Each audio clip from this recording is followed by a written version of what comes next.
We'll move to the next question.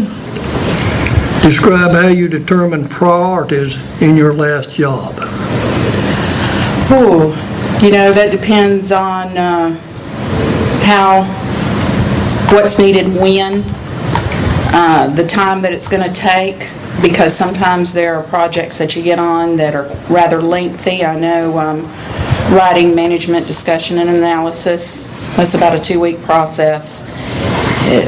It all depends on the time constraints, ultimately, and that's how I decide, prioritize. Okay.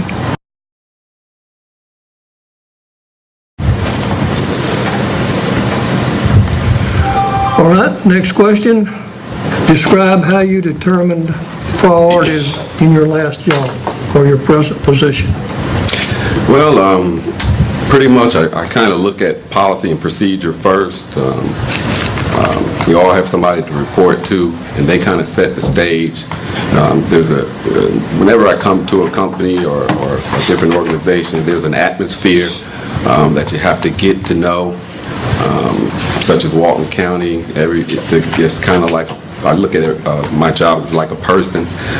They all have different personalities, and I determine what the needs are. And pretty much I go in order of importance to pick which order I do things in, depending on the nature of it, just depending on what it is. Okay. Okay. Move to the next question. Describe how you determine priorities in your last job. The priorities were pretty well established by my city council when I was hired. They would have probably been the same that I'd have come to the same conclusion, but they were very clearly laid out to me. Close the private landfill that's in the middle of the city, fix their annual operating budget, which was in terrible shape. They were in financial distress and just short of having the governor step in on them, and start an annexation program to grow the city. And we annexed that hospital in. There was a big hospital there. We annexed it in. We started growing. Commercial base was pretty good. And about a year and a half to 2 years ago, they finally got the landfill closed. It was a 10, 11-year battle for them.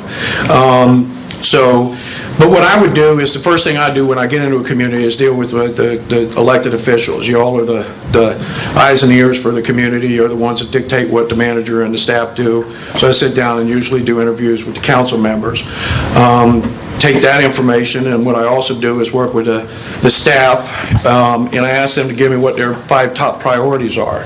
And then usually what you'll do is you'll find some kind of correlation between what the staff are looking for and what the council are. And then you can kind of shortlist the things that you're going to have to target. And that's pretty much the system that I go through when I look at things. And but it really comes down to is getting to know the folks you're working with, getting to know the council, getting to know what the community is. Excuse me. So I may come in initially with what I think are the right priorities, but it may be changed over the first few months that I'm in there because I learn different. I don't ever come into a job thinking that I know what needs to be done there. I come in thinking I got the background to do what needs to be done, and then define what's going to be done based on communication between all the parties. I'm kind of like the middleman between the council and the staff. It better flow both ways. I better bring the information from the council to them and from them to the council. And by doing that, the priorities for what's going on in the city are going to be pretty clear. How deep a background do you have in finance? Very strong background. Actually, that's people call it my forte.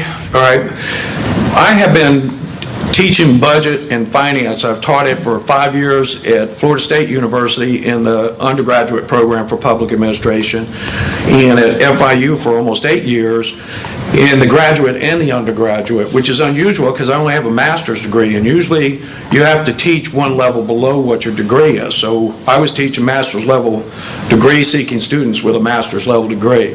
My background in budget and finance is really strong. I've developed budget systems, my own budget systems. I use what's called the maintenance of current level of services approach to budgeting. I've worked on zero-based budgets. I've worked on performance budgets. I've automated budget systems. when you get away from budget, which is really kind of a stagnant, one-shot picture of something, and it really isn't much more than that. And generally, you're projecting what the revenues at the end of your budget year, 18 months before that time period even comes. So it's kind of a guess. I mean, they call it a revenue projection or an expenditure projection. It's a guess. In most cases, it's an educated guess. So. Yeah, I was going to use different words, but sophisticated educated guess is really good at what they try and claim. And I know how to do trend analysis. I know how to look at what the state provides as far as what your sales tax and your gas tax revenues distributions are going to be. And I always budget below them because sometimes they're good projections and sometimes they're not. I'm extremely conservative fiscally when it comes to using local tax dollars because they're really about as close, near and dear to the heart as you can get the money we spend at the local level to the folks that are giving it to us. I don't believe you should throw human resources at an issue. I think you look at other issues before, and if human resources become a need, then you'll identify them.